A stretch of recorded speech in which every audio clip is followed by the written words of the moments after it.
Live from WSLS, this is 10 News at 6, working for you.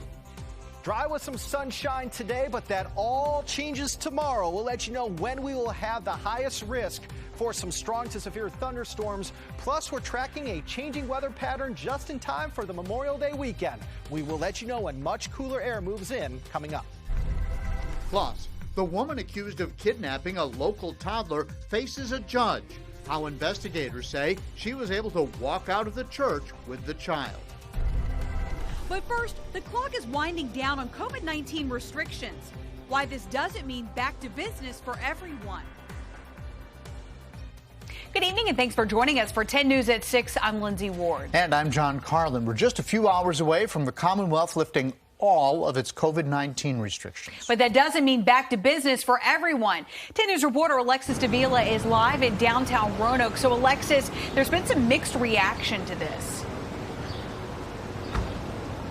That's right. Some are ready to ditch the mask. Others say not so fast. Honesty is going to have to be the best policy here because businesses are going to rely on customers to take those precautions. Now, with the removal of capacity limits and social distancing, places like Jack Brown's restaurant can now accommodate more customers and maybe see a boost in business. The general manager says the lift of restrictions is a relief, but advised his staff to get their vaccines now that more people will be stopping by. That's why at Crystal Springs grocery store, staff will continue to wear their mask, but customers will have the choice to wear one or not. Our staff's fully vaccinated, but we all just feel very comfortable in the mask right now, especially since there's a possibility of, being around somebody who's not vaccinated. The state of emergency will still remain in place until June 30th, but Governor Northam will take executive action when it comes to deciding if people will have the ability, the option to wear a mask or not, even after the state of emergency is lifted. Live in Roanoke, Alexis Davila, 10 News, working for you. Starting tomorrow, the Catholic Diocese of Richmond, which includes most of our local parishes, will start to ease its restrictions. Fully vaccinated people will no longer need to wear masks, but anyone over 5 years old who isn't vaccinated will need to keep wearing theirs. This woman accused of kidnapping a Giles County toddler from his church remains behind bars and will undergo a mental health evaluation before her preliminary hearing. Nancy Fridley appeared in Montgomery County this afternoon. 10 News reporter Annie Schroeder is live outside of the courthouse. So, Annie, you've learned some disturbing new details today. Yeah, Lindsay, that's right. During her virtual appearance here in court this afternoon, the Giles County Commonwealth's attorney said that Fridley was actively giving investigators false information to try to get them off her track after she took the young child, but how has not exactly been revealed yet. Now, we have reported that Fridley is a complete stranger to the child and who we are choosing no longer to name. She is facing felony kidnapping and child endangerment charges from the incident that occurred on May 2nd. The prosecution says Fridley went to other churches in Giles that day using a false name. After finding the boy, authorities searched her home in Clifton Forge and found sippy cups, child's beds, and a onesie, and the clothes the boy was also wearing when he was taken from the church. We also learned that she told her boyfriend and neighbors the child's name was Bobby Jr. Fridley's boyfriend, Bobby Lee Taylor, is also behind bars for his role in the case. She was also very emotional in court today as she claimed that she has been having some health issues since being behind bars. Now, you may also be wondering why Fridley appeared here in Montgomery County. The main judge in Giles County recused himself from the case, so Fridley appeared here in Montgomery, but the prosecution is planning on having her preliminary hearing this August back in Giles County. In Montgomery County tonight, Annie Schroeder, 10 News, working for you. All right, switching over to your forecast. It's been another hot day out there for us, and Chief Meteorologist Jeff Hanowich is joining us now. So, Jeff, how hard are we talking today? Yeah, we hit the mid to upper 80s in many of our backyards. Temperatures not record-breaking by any means, but no matter how you slice it, it was still warm and not quite as humid as it was yesterday. I want to show you The temperatures this evening are going to drop from the 80s into the 70s by around 10 o'clock. It is going to be a very pleasant evening. We're going to have skies for the most part partly cloudy. We had partly to at times mostly sunny skies today, a mix of sun and clouds. Looks like we're going to have a much better chance for needed rain as we head into tomorrow because of this front heading in our direction. This front's packing a punch west. It's going to pack a punch when it gets to us here tomorrow. So for tomorrow, temperatures are going to top out, we think, in the middle 80s. I will tell you that tomorrow we are also looking at better chances for showers and thunderstorms really from lunchtime on tomorrow. Any storm that pops tomorrow could pack a punch with wind and also hail, not to mention thunder and lightning and heavy rain. We're going to have lingering showers into Saturday, just a few leftover showers Sunday. Memorial Day Monday is looking dry with the most amount of sunshine this weekend. Look at this, temperatures 70 Saturday, 60s on Sunday. Then we're back in the mid to upper 70s on Memorial Day. John? All right, thank you, Jeff. A lot of people looking ahead to this weekend, and it's expected to be a great one to get out on the water, at least as the temperatures begin to warm up. But before you hop on board a boat, 10 News reporter Lindsay Kennett explains the rules you need to know to keep you and your family safe. A day on the water can take a dangerous turn if you're not prepared. So make sure that you buckle up your life jackets, be aware of your surroundings, and make sure that you know the rules of the waterways. Ahead of Memorial Day weekend, Conservation Police Officer Tyler Roughton says patrols will be watching for any violations. We're looking for safety. Drivers need a boating license. Have a life jacket for everyone on board, and kids 13 and under should wear them at all times. Before you put the boat on the water, just run through that checklist and say, okay, I have my PFDs, my fire extinguisher is good, my boating license is here, and I have everything that I need. Just like you should never drive drunk on dry land, never drive a boat under the influence either. Slow down in no-wake zones. And never drive recklessly. If I'm the one driving the boat, whether I'm brand new to this area or I've been here for 20 years, it's on me to keep both myself, my passengers safe, and everyone else that I'm going to be driving past on the water safe. At Smith Mountain Lake, Lindsay Kennett, 10 News, working for you.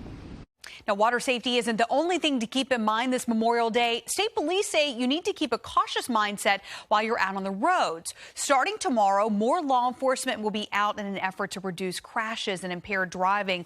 During last year's holiday, troopers arrested 70 drunk drivers and gave out nearly 2,500 speeding tickets.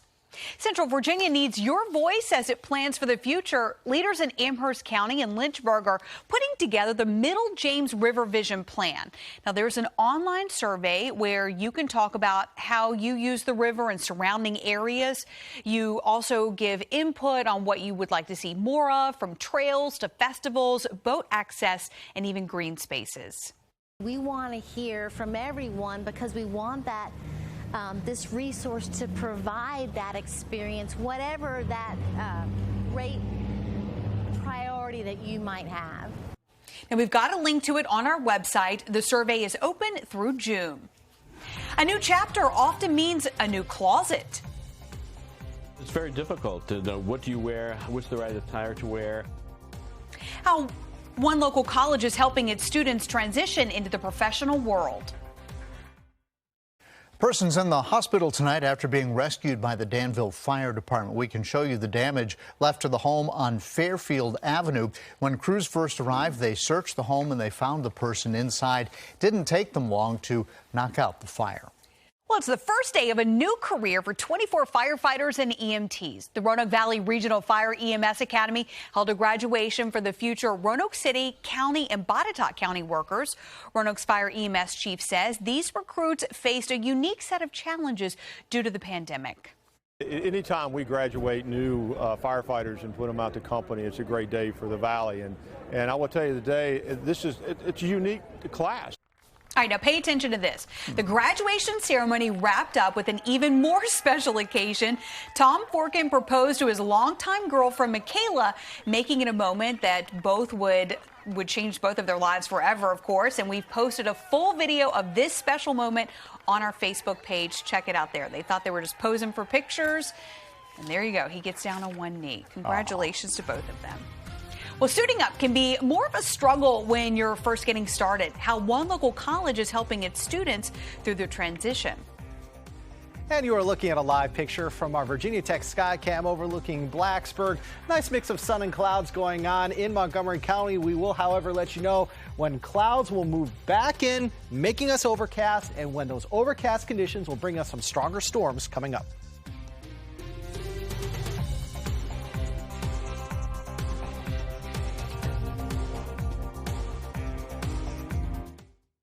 Graduating college can be a stressful time as you begin a new chapter of your life. And that's why one local university is doing its part in helping graduates put their best foot forward.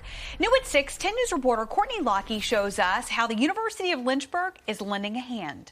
Graduation came and passed for students like Sarah Martin, who's now on the hunt for her first job. There's just one problem. A good majority of students on campus who don't have dress business clothes yet. She's got to dress for success. Buying something just for an interview is a little stressful. And University of Lynchburg professor Jimmy Rue agrees. We've seen an increase in people who didn't have the necessary attire to dress up or the knowledge to dress up. It's why the university is launching a Suit Yourself closet, offering dress shirts, skirts, suits, and all the accessories free to keep. It's very expensive. Everything's expensive nowadays, and a lot of times people don't have the money. They're just getting started, but the goal is to help students like Sarah. I'm about to start next week. It's an internship position with Bon Secours Hospital. Get up, show up, and dress up. In Lynchburg, Courtney Lockie, 10 News, working for you. For more information about Suit Yourself and how you can donate, just go to our website, WSLS.com. Your local weather authority, always watching and tracking for you from the JES Weather Center. It was a dry day across southwest, central, and south side Virginia. More sun than clouds, although, yes, we did have some clouds from time to time. I want to focus your attention to the west. That's where we have a very powerful cold front and an associated low pressure system. This is our next weather maker. This is what's going to bring us our best chance for widespread rain in a very long time. So, tomorrow's storm threats, lightning, thunder, yeah, there's going to be, I think, quite a bit of that in any storm that does form. Power outages, wind damage can't be ruled out in a storm or two. Hail, a very small threat. A tornado, also a very small threat. So I'm thinking thunder, lightning, heavy rain, and localized wind damage will be the main threats, followed by hail, followed by a straight tornado. I don't think we're going to have a whole lot of shear in the atmosphere, which is good on a day like tomorrow. That means the tornado threat is very low. May not be zero, but it's very low. Impact timeline for you tomorrow morning. I think we're only going to have a stray shower or thunder shower through about 11 or noon. Afternoon through about 10, that's when we're going to have our best chance for some strong to even some severe thunderstorms. And it looks like after 10 o'clock, we're still going to have some isolated rain lingering beyond midnight, but I think the main impacts will be in the afternoon and evening hours. Future tracker showing that we're watching this low pressure system and associated warm front and cold front moving through the region here over about the next 36 hours or so. This front changes everything for us. Brings us rain tomorrow, then cools us down as we head into Saturday. By Saturday, we are looking still at the chance for some scattered occasional showers. High temperature Saturday dropped to 70. And then on Sunday, we're even cooler. On Sunday, we're looking at highs in the 60s. May have a couple of showers early Sunday, but by Sunday afternoon, we will dry out and maybe even clear skies out a little bit. But the pick day, the day to be outside this Memorial Day weekend, is Memorial Day itself. Monday looks to be the prettiest day for outdoor plans. Temperatures at 9 a.m., lower 60s. Mid to upper 70s by 6 o'clock overall for us, partly to at times mostly sunny on Monday. Humidity is going up, okay? Humidity went down today, dew points mainly in the 50s, but tomorrow those dew points are back into the mid to upper 60s. Air that you wear again tomorrow, and it's going to stay warm tomorrow. It's warm outside right now, too. 85 Lynchburg, also Roanoke, 87 Danville and South Boston, 82 Covington, and also into Lexington. We are falling backwards. Average highs at this time of year on Sunday, around 80 or in the 80s. Forecast highs on Sunday again, 60s. 66 is what we're forecasting for a high temperature come Sunday. And then we warm back up as we head into next week. So this cool spell is only going to be with us for basically Saturday and Sunday. Overnight tonight, 58 to 65 for lows, pretty mild, and going to have more clouds moving in. Tomorrow, sticky, warm, afternoon and evening showers and thunderstorms form. 70s, lower 80s in the mountains, outside the mountains, 80s to near 90. Your extended forecast showing unsettled weather still on Saturday. Sunday may see increasing sunshine later in the day with some leftover showers early. Monday, Tuesday, dry. Hit or miss thunder showers return Wednesday and Thursday. Happy. All right, Jeff, our First and 10 Awards tour continues with another Player of the Week to honor and the Courage and Commitment Award, both on deck. And at the home of the Colonels, it's Senior Signing Day. We'll hear from our stars. Sports is next.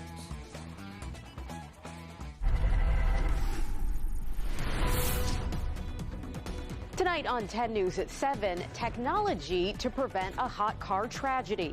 Sensors could soon be in more cars to protect your kids, but we'll tell you what you can do in the meantime to keep them safe. That and more tonight at 7.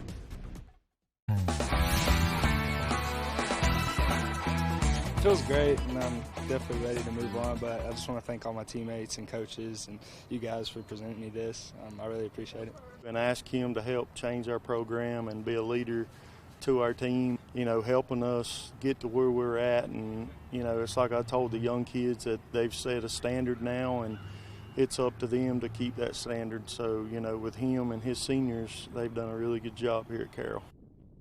Carroll County quarterback Brady Dalton was our Week 3 winner with a nearly perfect game, keeping the Cavs undefeated at that point. Dalton, part of what can only be described as a turnaround for the program under Coach Monty Chipman. Congrats to him. Which brings us to the first of our 3 main awards. We call it the 3 C's around here, the Josh Leonard Courage, Character, and Commitment Award. Now, Joshua recalls a young man with autism who tackled those challenges quite literally to become a member of the Lord Botetourt football team almost a decade ago now.